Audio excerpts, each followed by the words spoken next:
Halo teman-teman mahasiswa-mahasiswi mata kuliah Ilmu Lingkungan semester ganjil 2025.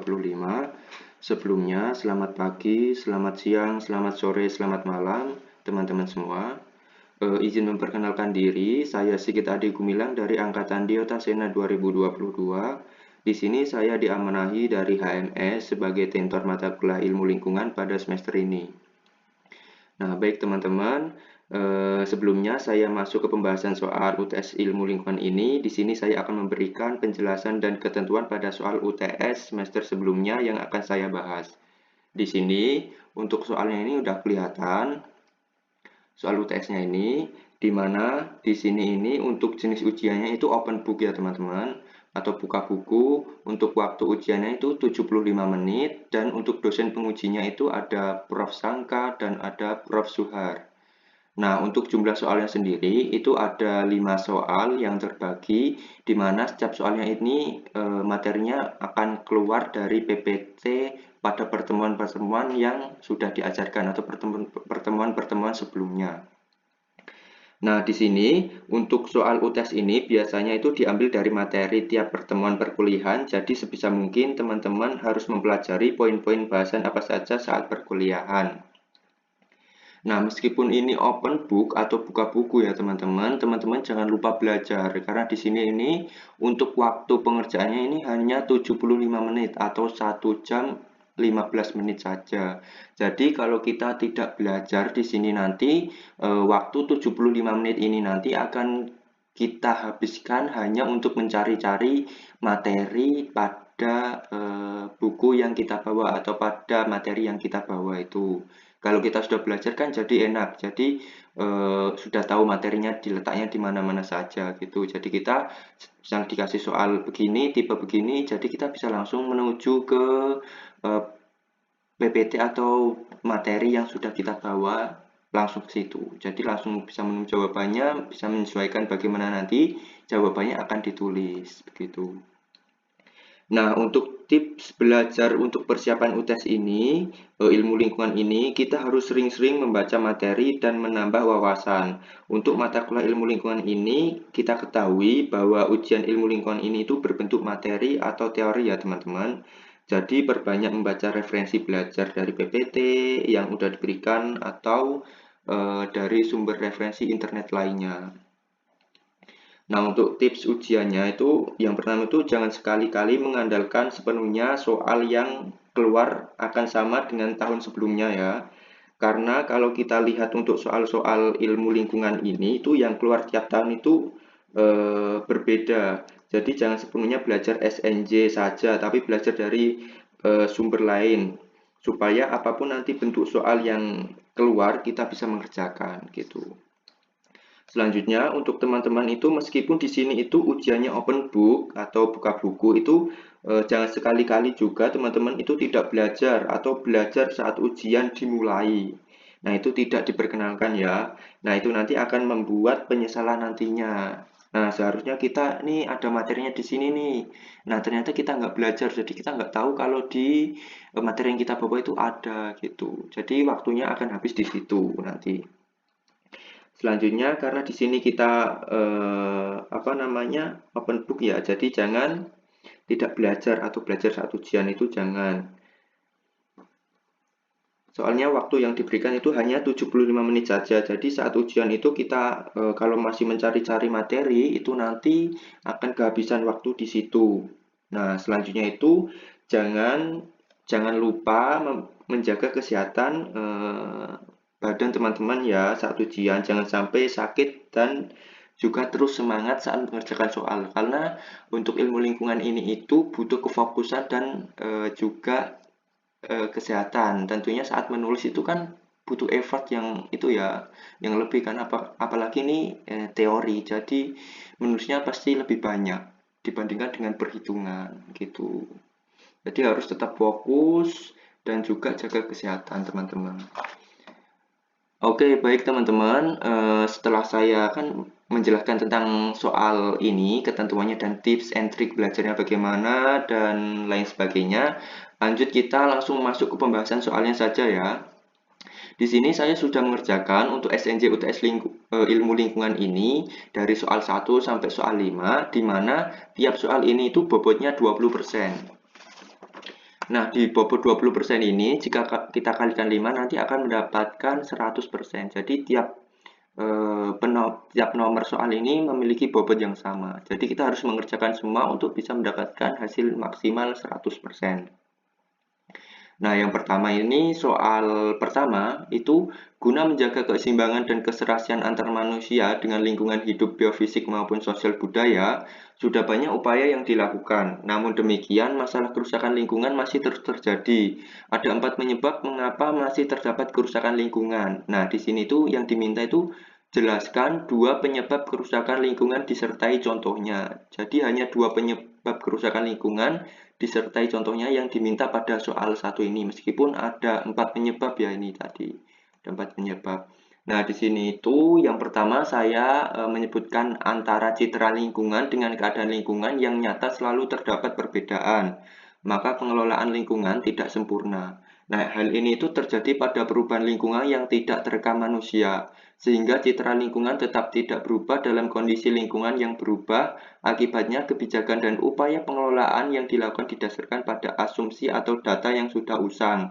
Nah, sehingga tidak mampu mengatasi masalah dan tekanan lingkungan yang sesungguhnya terjadi di lapangan gitu. Nah, untuk contohnya itu, yang pertama itu ada kenaikan jumlah penduduk yang peladang berpindah dan atau sistem pertanian. Nah, itu jika perencanaan pengelolaan lingkungan didasarkan pada jumlah penduduk atau luas lahan pertanian yang 5 tahun, namun kenyataan terjadi peningkatan drastis dalam jumlah petani, misalnya karena imigrasi atau intensitas sistem pertanian, maka ini akan terjadi tekanan berlebihan pada lahan atau deforestasi, erosi yang tidak diantisipasi oleh rencana pengelolaan. Nah, yang kedua itu tadi yang pertama, yang kedua itu ada tanda kerusakan lingkungan tidak terekam oleh masyarakat, di mana hal ini itu dikarenakan masyarakat terbiasa dan menyesuaikan dengan penurunan kualitas lingkungan yang terjadi secara bertahap dalam jangka waktu yang panjang.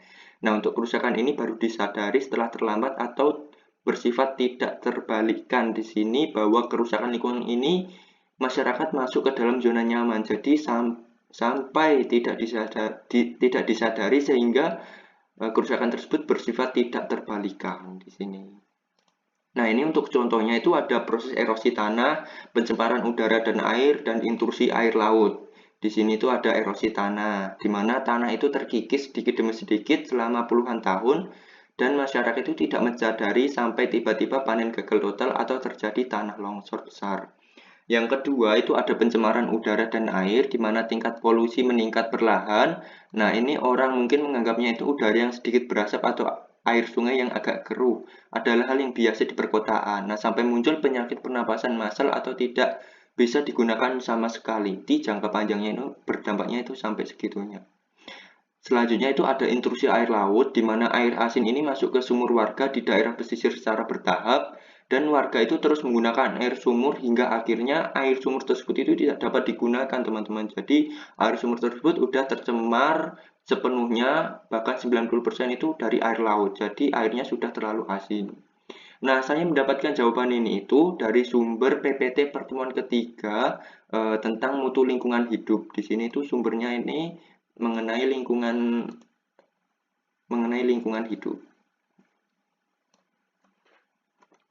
Di sini saya akan menunjukkan, nah di sini untuk PPT-nya itu untuk penyebab masalah kerusakan lingkungan itu sebenarnya memang benar tadi di soal disebutkan ada 4. Jadi ada antara citra lingkungan dengan keadaan lingkungan yang nyata selalu terdapat perbedaan, ini satu. Terus yang kedua itu ada kerusakan lingkungan tidak terekam oleh masyarakat. Yang kedua, yang ketiga itu ada manusia tidak selalu bertindak rasional sesuai dengan citra lingkungan yang dimiliki. Terus yang keempat itu ada kerusakan lingkungan karena ketamakan. Jadi di sini kan tadi disuruhnya menyebutkan 2 saja ya teman-teman.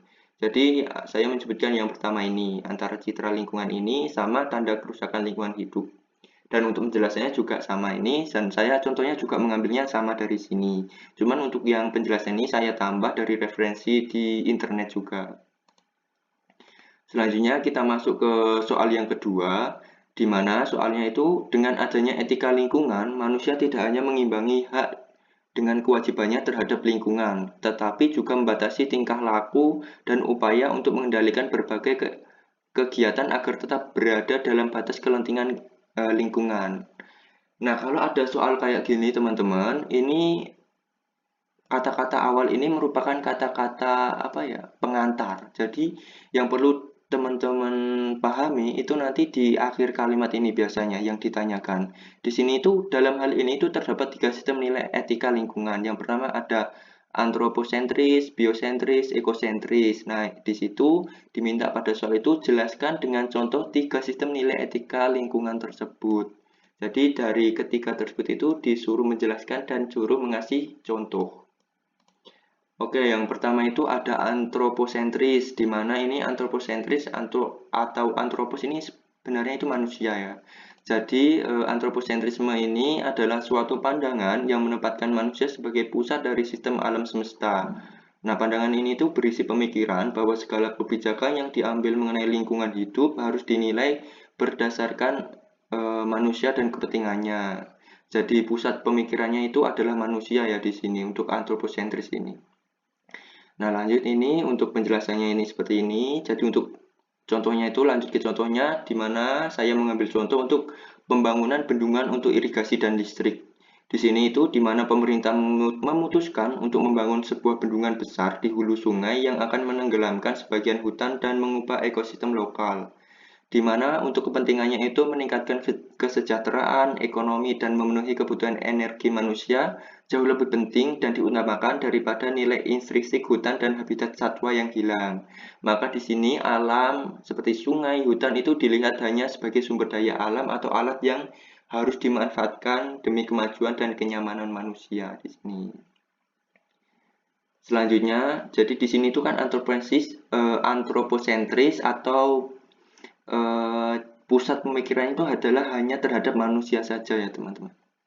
Selanjutnya itu biosentris, di mana biosentrisme ini merupakan suatu pandangan yang menempatkan alam sebagai yang mempunyai nilai dalam dirinya sendiri, lepas dari kepentingan manusia. Dengan demikian, biosentrisme ini menolak teori antroposentrisme yang menyatakan bahwa hanya manusialah yang mempunyai nilai dalam dirinya sendiri gitu.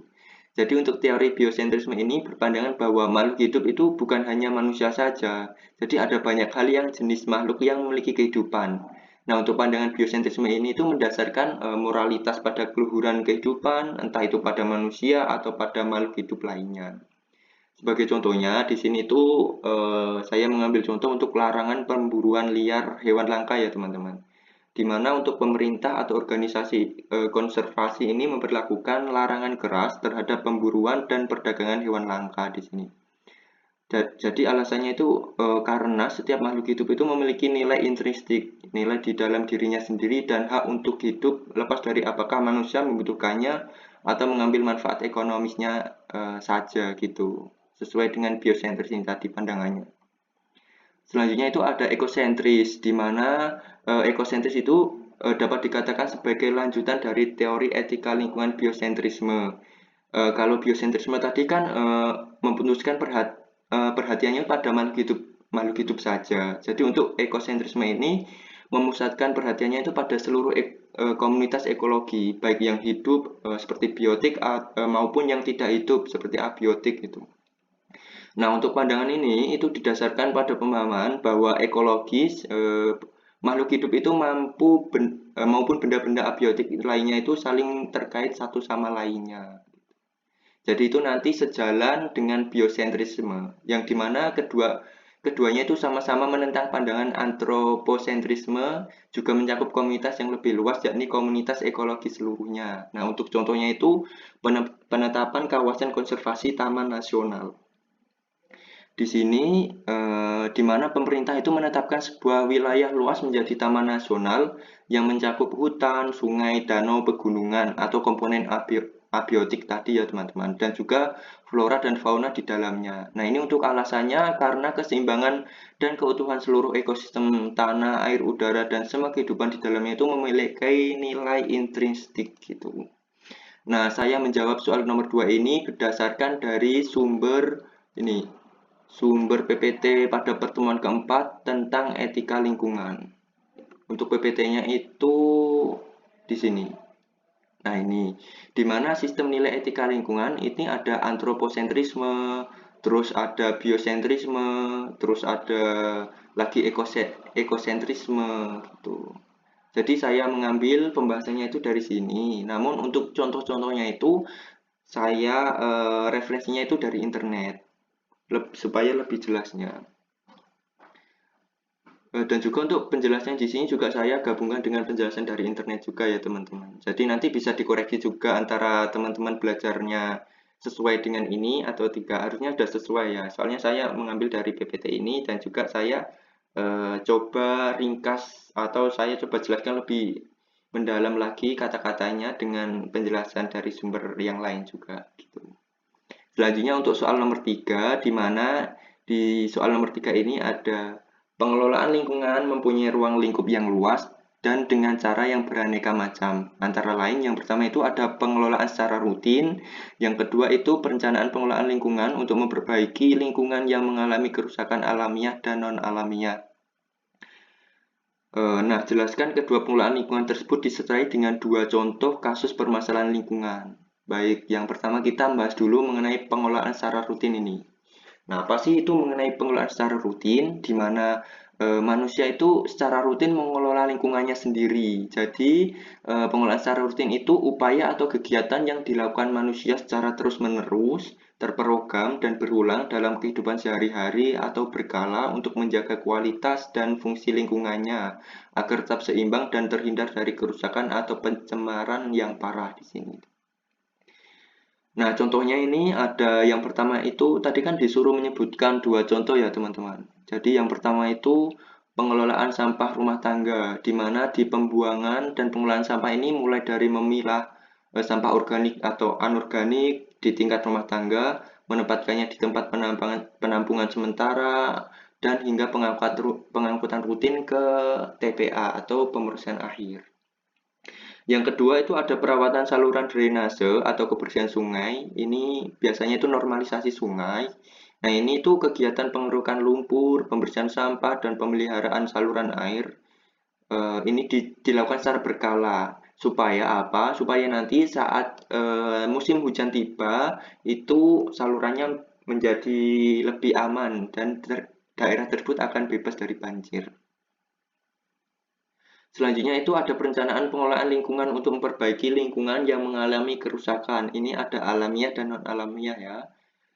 Di mana itu perencanaan ini memperbaiki sistem kerusakan serangkaian upaya reaktif dan restoratif yang dirancang untuk mengembalikan fungsi dan kualitas lingkungan yang telah menurun akibat kerusakan, baik yang disebabkan oleh peristiwa alam maupun oleh aktivitas manusia. Di sini alam itu alamiah dan manusia itu non alamiah itu ya teman-teman. Nah, untuk contohnya sendiri itu yang pertama saya mengambil ada rehabilitas lahan pasca pertambangan. Ini merupakan kerusakan non alamiah ya. Jadi di mana lahan bekas tambang batu bara atau mineral yang telah selesai beroperasi ini itu biasanya meninggalkan lubang besar atau lubang besar dalam bekas tambang itu dinamakan dengan pit. Nah, selanjutnya itu ada tumpukan tanah buangan juga, ada lapisan tanah atau topsoil, lapisan tanah atas ya maksudnya, yang hilang sehingga ekosistem mati, air menjadi asam dan fungsi tanah rusak. Nah, bagaimana untuk memperbaiki hal tersebut? Itu dilakukan penimbunan lubang dan penataan kembali kontur tanah, netralisasi air asam tambang, penebaran kembali topsoil, dan program reboisasi menggunakan spesies endemik di sini tuh. Selanjutnya yang kedua, contoh yang kedua itu ada restorasi kawasan pesisir pasca tsunami atau abrasi parah. Di sini itu merupakan kerusakan alamiah dan non alamiah. Di mana kerusakan ekosistem pesisir ini itu akibat bencana alam seperti tsunami atau gempa. Nah, itu akibatnya yang diperparah oleh hilangnya hutan mangrove karena penebangan liar. Nah, bagaimana cara memperbaikinya? Itu dengan cara pembangunan struktur pengaman pantai seperti groin atau pemecah ombak dan program penanaman kembali atau rehabilitasi untuk mangrove dan vegetasi pantai lainnya yang membentuk sabuk hijau untuk melindungi daerah pesisir pantai dan untuk menahan abrasi ini.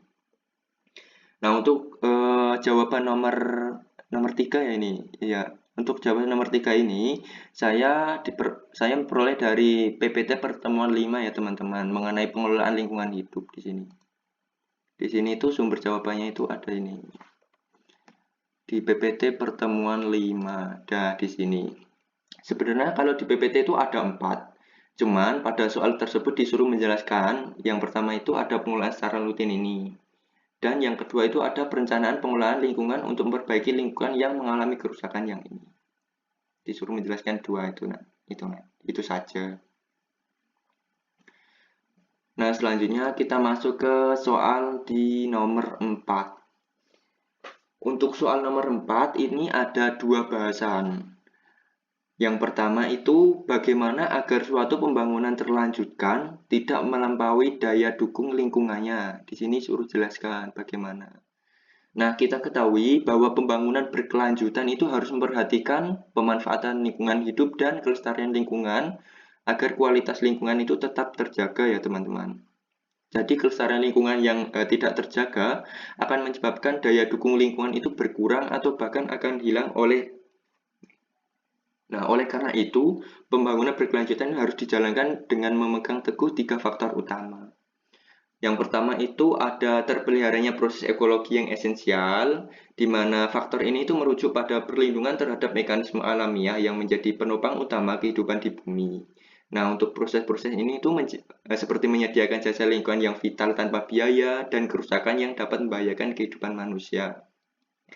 Nah, untuk proses esensialnya itu sendiri itu meliputi ada fotosintesis, ada penambatan nitrogen, ada pengendalian populasi, ada kemampuan memperbarui diri, dan fungsi hidrologinya. Yang selanjutnya itu, yang kedua itu ada tersedianya sumber daya yang cukup, di mana faktor ini itu memastikan bahwa SDA atau sumber daya alam itu yang diperlukan untuk menjalankan dan melanjutkan pembangunan selalu tersedia, baik untuk generasi kini maupun generasi yang akan datang. Nah, jadi pembangunan ini adalah usaha untuk menaikkan manfaat yang didapatkan dari sumber daya, di mana sumber daya selalu tercukupi dan strateginya itu meliputi yang pertama ada efisiensi penggunaan SDA, yang kedua itu ada pengurangan pencemaran. Nah, yang ketiga itu ada pencarian alternatif dan keanekaragaman. Di situ sudah ada penjelasannya masing-masing ya, teman-teman. Selanjutnya itu yang ketiga, di mana itu memastikan lingkungan sosial budaya mendukung. Nah, untuk pembangunan ini tidak hanya tentang ekologi dan sumber daya juga ya, tetapi juga harus didukung oleh kondisi sosial dan ekonomi yang stabil dan adil, di mana lingkungan yang tidak stabil ini akan mendorong eksploitasi lingkungan secara merusak. Nah, faktor ini itu diperlukan karena pembangunan dilakukan oleh dan untuk manusia yang hidup dalam kondisi sosial, budaya, dan ekonomi tertentu. Jadi kunci utamanya itu ada satu itu pemerataan pembangunan, di mana kesenjangan ekonomi dan pembangunan yang besar dapat menimbulkan keresahan sosial. Jadi harus melakukan pemerataan pembangunan. Yang kedua itu ada pengelolaan persaingan, di mana pembangunan harus mengelola persaingan yang terjadi akibat sumber daya yang menjadi langka di sini.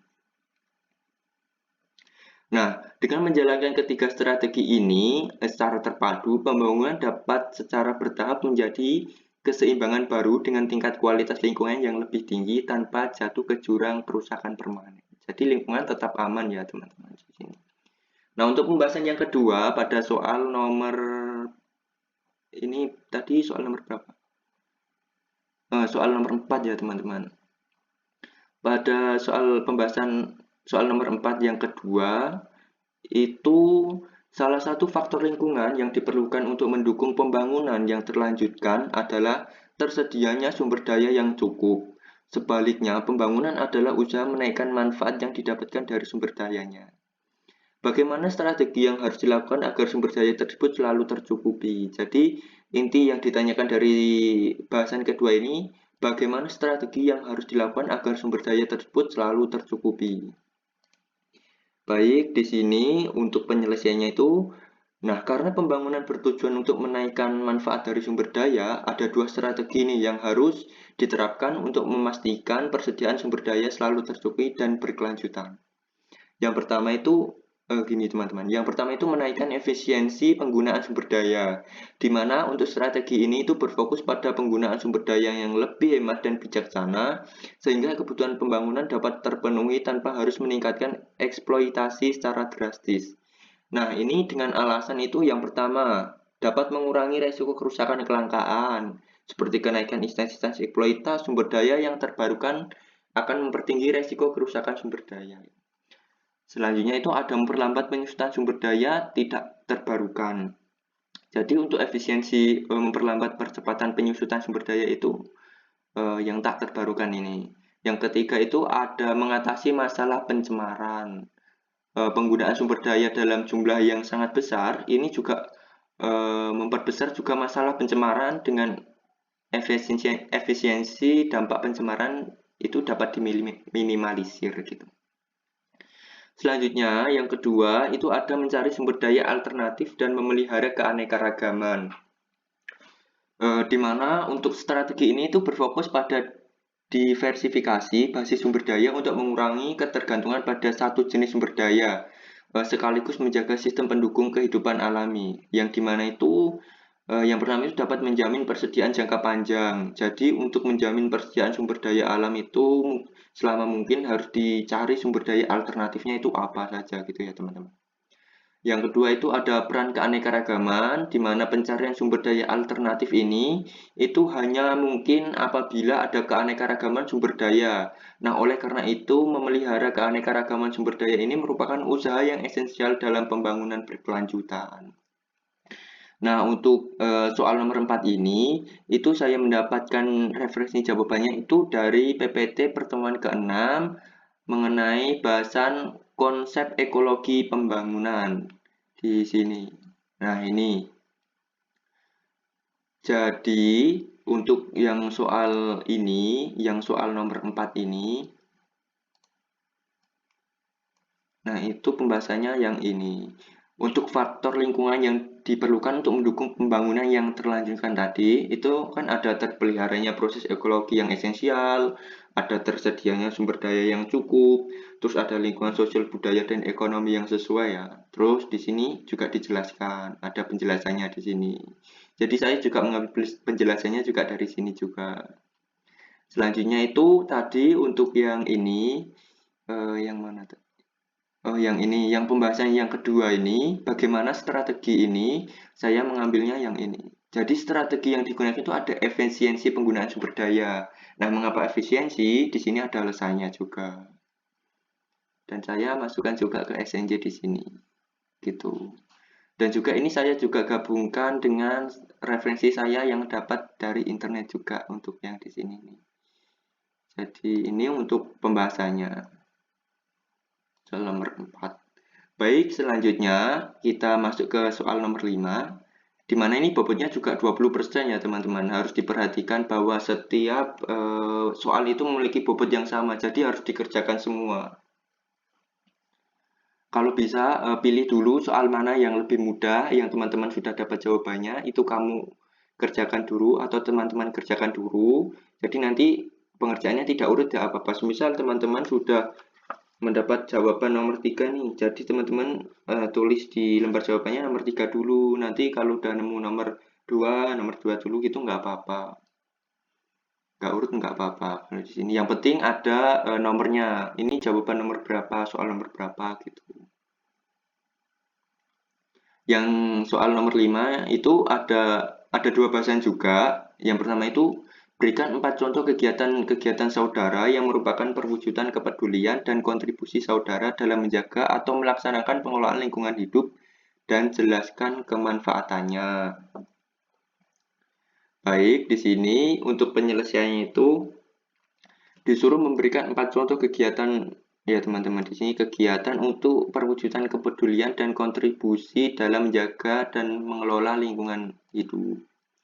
Yang pertama itu ada menerapkan prinsip 3R, reduce, reuse, recycle, di mana pengelolaan lah ini, pengelolaan sampah rumah tangga. Jadi itu manfaatnya itu untuk mengurangi beban TPA dan polusi, mengurangi volume sampah yang dibuang ke tempat pembuangan akhir yang overkapasitas, mendaur ulang sampah anorganik, misalnya seperti botol plastik atau kertas, dan juga menghemat energi dari sumber daya alam yang seharusnya digunakan untuk membuat produk baru gitu.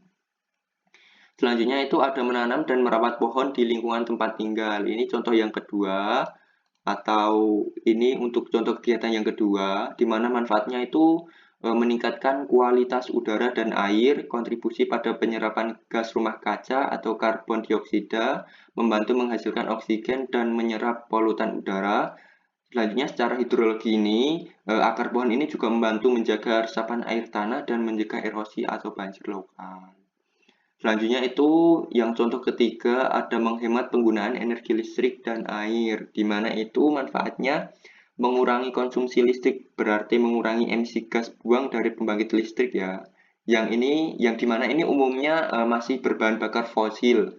Selanjutnya menghemat air berarti menjaga ketersediaan air bersih dan mengurangi energi yang diperlukan untuk pemompaan dan pengolahan air. Selanjutnya, contoh yang keempat itu ada menggunakan transportasi publik atau sepeda untuk jarak dekat. Nah, untuk manfaatnya ini mengurangi jumlah kendaraan pribadi di jalan yang secara langsung berkontribusi pada penurunan emisi gas buang. Ini di perkotaan ya. Selanjutnya, untuk bahasan yang kedua itu jelaskan jenis-jenis kegiatan di sekitar kita yang berpengaruh pada peningkatan efek gas rumah kaca. Nah, jadi di sini itu kita disuruh jenis-jenis kegiatan apa saja sih yang menimbulkan efek gas rumah kaca? Di sini saya menyebutkan yang pertama itu ada penggunaan kendaraan bermotor atau transportasi ini ya. Di mana kendaraan pribadi seperti motor, mobil, dan lain sebagainya yang menggunakan bensin atau solar ini melepaskan CO2 atau nitrogen oksida dan metana melalui knalpotnya itu. Jadi bisa meningkatkan efek gas rumah kaca itu. Selanjutnya itu ada penimbunan sampah di TPA terbuka. Jadi sampah organik, sisa makanan seperti ini sampah organik seperti sisa makanan, daun itu yang membusuk secara anaerob atau tanpa oksigen. Ini di tempat pembuangan sampah akhir itu menghasilkan gas CH4 dalam jumlah yang besar, yang dimana itu dapat meningkatkan efek gas rumah kaca juga. Nah, yang ketiga itu ada penggunaan pupuk nitrogen, di mana pemakaian pupuk kimia berbasis nitrogen ini itu secara berlebihan pada lahan pertanian itu melepaskan gas NO2 atau dinitrogen oksida ke atmosfer. Ini juga berpengaruh terhadap peningkatan efek gas rumah kaca. Dan yang keempat itu deforestasi dan kebakaran hutan, di mana penebangan dan pembakaran hutan itu melepaskan CO2 yang tersimpan di dalam pohon dan tanah ke atmosfer. Selain itu, hilangnya hutan berarti hilangnya penyerapan karbon paru-paru bumi yang mempercepat peningkatan efek gas rumah kaca. Jadi semua kegiatan yang disebutkan di atas itu tadi itu merupakan kegiatan yang dapat meningkatkan efek gas rumah kaca ya teman-teman. Nah, di sini itu saya mendapat jawaban itu dari sumber referensi untuk PPT pertemuan ke-7 yang mengenai dampak negatif dan dampak positif serta referensi kegiatan sehari-hari saya yang dilakukan untuk menjawab persoalan nomor 5. Jadi ini itu sebenarnya bisa dari kegiatan teman-teman sehari-hari yang ini. Yang pertama itu kegiatan yang perwujudan kepedulian dan kontribusi saudara dalam menjaga dan melaksanakan pengelolaan hidup gitu. Selanjutnya untuk yang menyebabkan ini gas rumah kaca. Nah, ini sebenarnya di sini tuh ada juga di PPT ini dijelasin juga, dan juga saya mengambil juga referensi dari internet juga atau sumber lainnya juga. Saya gabungkan di sini, saya ringkas menjadi hasilnya menjadi jawaban yang ini. Nah, itu tadi untuk pembahasan soal UTS ya teman-teman. Sebelumnya dari teman-teman mata kuliah ilmu lingkungan ini, jika ada yang kurang jelas atau yang perlu ditanyakan, silakan bisa menghubungi saya pada kontak person yang sudah tercantum di lembar SNJ ini nanti. Bisa langsung menghubungi saya, menanyakan kurang jelas di mana atau butuh penjelasan yang mana, atau bahkan teman-teman mengkonfirmasi seperti Mas jawabannya ini setelah saya cari-cari ada yang begini, dibandingkan gitu kita mencari diskusi mendapatkan jawaban yang maksimal untuk kita jawab di UTS nanti atau kita menjadi referensi untuk jawaban di UTS nantinya. Dan nanti teman-teman semoga saja untuk UTS di ilmu lingkungan ini bisa mendapatkan hasil yang baik, hasil yang maksimal dan bisa mendapatkan nilai A. Apalagi ini 3 SKS lumayan kalau bisa mendapat A itu bisa menambah atau mendongkrak IPK teman-teman menjadi lebih baik gitu. Nah, sebelumnya terima kasih banyak teman-teman semua yang sudah memperhatikan penjelasan SNJ dari saya. Sebelumnya terima kasih banyak.